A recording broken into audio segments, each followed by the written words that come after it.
Few interactions of allopurinol drug. 1. Azathioprine and Mercaptopurine.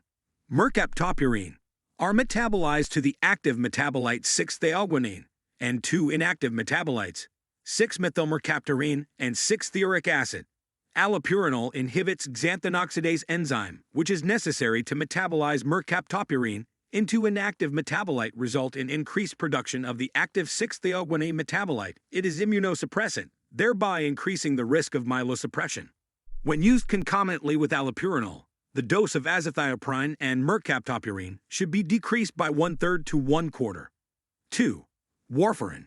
Allopurinol can increase the effects of warfarin, an anticoagulant, blood thinner, by decrease its metabolism, potentially increasing the risk of bleeding. Regular monitoring of blood clotting parameters is necessary if you are taking both medications. 3. Diuretics. Some diuretics, such as thiazide diuretics like hydrochlorothiazide, can reduce the effectiveness of allopurinol by increasing the levels of uric acid in the blood. Your doctor may need to adjust the dosage of allopurinol or consider alternative medication. 4. Ampicillin and amoxicillin. When allopurinol is taken with ampicillin or amoxicillin, there is an increased risk of developing a skin rash. If you need to take these antibiotics, your doctor may choose an alternative antibiotic or closely monitor your skin for any adverse reactions. 5. Cyclophosphamide.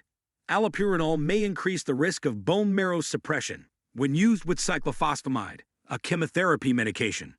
Close monitoring of blood counts is necessary if you are taking both drugs. 6. Theophylline. Allopurinol may increase the levels of theophylline in the body, potentially leading to toxicity. If you are taking theophylline, your doctor may need to adjust the dosage. Like, share and subscribe my channel for more informative videos.